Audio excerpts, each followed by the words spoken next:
10 करोड़ किसानों को 20,000 करोड़ रुपए से ज्यादा की रकम ट्रांसफर करेंगे। इसके तहत स्कीम के दायरे में आने वाले किसानों के बैंक अकाउंट में 2-2 हजार रुपए आएंगे। आपको बता दें कि पीएम किसानों का समय और डेट फाइनल। 20वीं किस्त को लेकर सरकार के तरफ से ऐलान हो गया। अब किसानों का इंतजार खत्म हो जाएगा। 10 करोड़ किसानों का इंतजार आज खत्म होने वाला है, लेकिन उससे पहले आप कुछ जरूरी नियमों का बात जान लीजिए, वरना पैसा तो आएगा लेकिन आपके खाते में नहीं आएगा, क्योंकि सरकार ने पहले ही जारी करने से पहले आज इस बात को लेकर बोल दिया है। सरकार ने इस बात को लेकर कह दिया है। उन्होंने बड़े बड़े न्यूज चैनल पर भी कहा है, उन्होंने अपने ट्विटर पे भी कहा है, उन्होंने अपने चैनल से भी कहा है। बड़े बड़े news channel, TV, social media पर यही बताया जा रहा है कि पैसे तो किसानों को मिलेंगे, लेकिन किसान अगर ये गलती करेंगे तो नहीं मिलेंगे, अगर ये काम नहीं किए किसान तो नहीं मिलेंगे। अब काम क्या है, काम क्या है, किसानों को क्या करना होगा ताकि किसान पैसे का लाभ पा सके। तो हे प्यारे किसान भाइयों, मैं आपका कोई दुश्मन नहीं हूं, मैं आपका शुभचिंतक हूं, आपका अपना छोटा भाई हूं, आपको जानकारी में देता हूं, आपको हर बार जागरूक करने की कोशिश करता हूं। मैं हर वीडियो में आपको जगाता हूं, मैं हर वीडियो में समझाता हूं, मैं आपको यही बताता हूं आप किसी भी तरह की गलती ना करें। पीएम किसान योजना हो, राशन कार्ड योजना हो, पीएम विश्वकर्मा योजना हो, पीएम वाहिनी योजना हो, पीएम शेतकरी योजना हो, कुछ भी सरकारी से जुड़ा योजना हो, हमारे इस चैनल पर सरकारी से जुड़ी हर छोटी से छोटी, बड़ी से बड़ी सटीक जानकारी मिलती रहती है। हे मेरे प्यारे किसान भाई, चलिए मैं आपको विस्तार से समझा देता हूँ।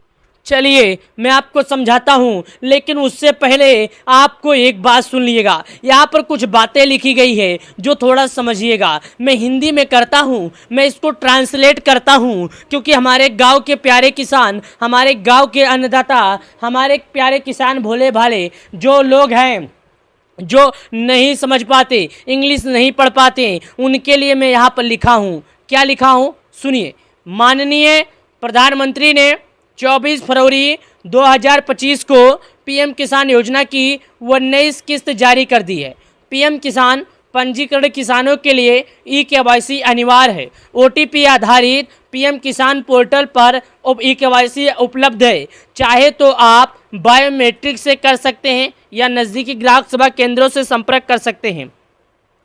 अब बायोमेट्रिक से क्या है और नज़दीकी ग्राहक सेवा केंद्र से क्या है, ये बात करते हैं। उसके बाद आगे की तरफ हम मुद्दा बढ़ाते हैं, क्योंकि पहला क्या है चरण हमारा, जैसे कि सीढ़ी पर चढ़ने के लिए छत की ज़रूरत, छत पर जाने के लिए सीढ़ी पर चढ़ना पड़ता है, या उतरने के लिए चढ़ना तो पड़ता है, या चढ़ने के लिए उतरना तो पड़ता है। इसके लिए पहले सटीक जानकारी समझिए, शुरू से लेकर अंत तक समझिए। पहले सुनिएगा, मैं आपको विस्तार से बताता हूँ। पहला नियम क्या है, आप अगर एक वाकई में किसान हैं, आपको लगता है कि आप छोटे किसान हैं, जैसे कि छोटे किसान हैं, आपके पास ट्रैक्टर टाली ना हो, या आप किसी सरकारी मुकाम पर ना रहे हो, या आपके घर का कोई टैक्स ना भरता हो, और आपके नाम पर खेती होना चाहिए। आजकल क्या होता है, गांव में बहुत से ऐसे किसान हैं जो अपना खेती दे देते हैं, जिनके पास ज़्यादा होता है उन्हें कुछ पैसों पर दे देते हैं, या कुछ ऐसा दे देते हैं कि धान गेहूँ पर आप ले लीजिएगा, आप इतना धान मुझे दे दीजिएगा, हम आपको दे देंगे। ऐसा भी होते हैं। तो अगर आप सोचें कि हम अगर उधारी पर खेती लेकर खेती करते हैं और सरकार हमें लाभ देती रहे, तो ये गलत बात है। सरकार ऐसा आपको कभी नहीं करेगी। सरकार केवल वाकई छोटे किसान को ढूंढती है, ना कि दूसरे किसान को। आप छोटे किसान हैं तो भी कोई दिक्कत नहीं है, आपके पास खेती नहीं है तो आपको लाभ नहीं मिलेगा। सरकार केवल किसान की मदद करती है, ना कि बेरोजगार किसान की। जिनके पास खेती नहीं है सरकार उनकी मदद नहीं करती है, जिनके पास खेती है केवल सरकार उनकी मदद करती है। सरकार यही चाहती है कि हमारा अन्नदाता जो है, गरीब एक किसान जो है, किसी सूदगार के चक्कर में ना पड़े। अगर हम उसे 4 महीने पे 2000 दे देते हैं और 2000 जेब से लगा देता है, अगर उसके पास 1-1.5 बीघा खेती है तो बहुत ही आराम से वो खेती कर लेगा। अगर सरकार ये चाहती है कि अगर हम 2000 फिर हर खेती में दे दें, हर तिहाई में दे दें खेती के टाइम, तो किसान जो है बहुत ही आराम से खेती कर सकता है, उसे किसी भी तरह का दिक्कत नहीं होगा। वो जो खेती में 1-1.5 बीघा खेती में निकलेगा वो खाने के लिए रख लेगा, बेचकर सूदगार को कर्ज नहीं चुकाएगा।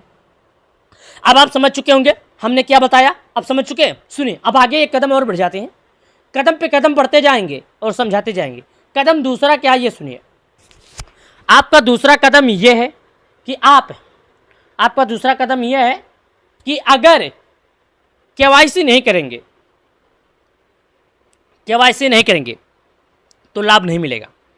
केवाईसी खुद कीजिए, खुद नहीं करना आता है। गांव नज़दीक पर, चौराहे पर अगर कोई दुकान वाला है उसके पास जाइए, वो आपसे 20-50 रुपये का चार्ज करेगा, आपसे आधार नंबर मांगेगा, कर देगा।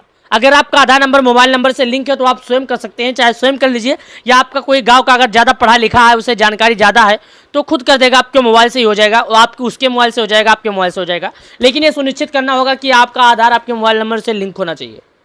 अगर आपका आधार आपके मोबाइल नंबर से लिंक नहीं होता है तो सॉरी, मुझे माफ़ कर देना, मेरी जानकारी दी हुई आपकी कोई भी पल्ले नहीं पड़ेगा।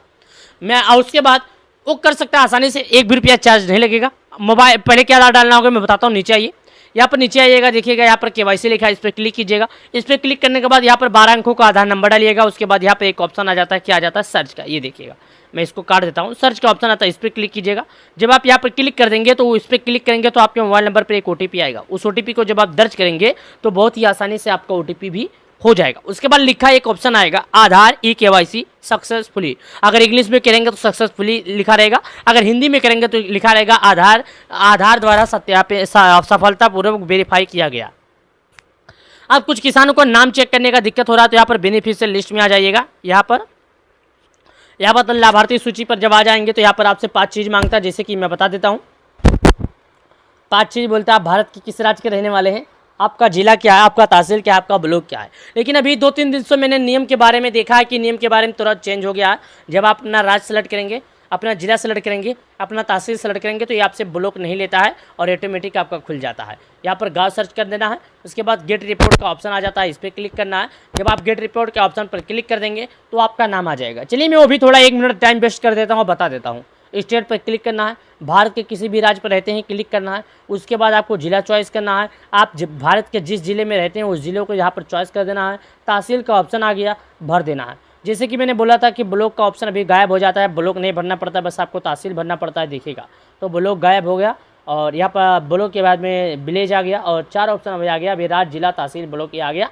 और उसके बाद यहाँ पर देखिएगा, इस पर क्लिक कीजिएगा, मैं आपको बताता हूँ, इस पर क्लिक कीजिए।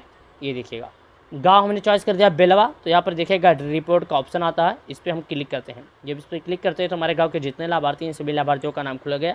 अब यहाँ पर हमें 50 नाम देखने को मिलता है, देखिएगा ये 50 नाम हमें देखने को मिलता है। अगर 50 नामों में से हमारा नाम नहीं आता है तो दूसरे नंबर पर हमें सर्च कर देना है, तीसरे नंबर पर हमें सर्च कर देना है, चौथे नंबर पर क्लिक कर देना। जब आप इस तरह करेंगे तो जैसे 4 नंबर पर क्लिक किया तो 200 नाम, एक बार जब 1 नंबर पर रहेगा तो 50 नाम खुलेगा, 2 नंबर पर रहेगा तो 100 नाम खुलेगा, 3 नंबर पर रहेगा तो 150, 5 नंबर पर रहेगा 250। अब इतने नामों में से कोई किसान बहुत ज़्यादा परेशान हो जाते हैं, उन्हें नाम नहीं मिलता, नाम सामने भी होता है तो उन्हें समझ में नहीं आता है, वो ढूंढने के चक्कर में व्यस्त हो जाते हैं। अगर आपका नाम है, सुनिएगा, वाकई में अगर आपका नाम है रोहित तो R से जितना भी नाम होगा आपके सामने आ जाएगा। अगर आपका नाम है संजय तो S से जितना नाम होगा आपके सामने आ जाएगा, आपको दिक्कत किसी भी तरह का नहीं होगा।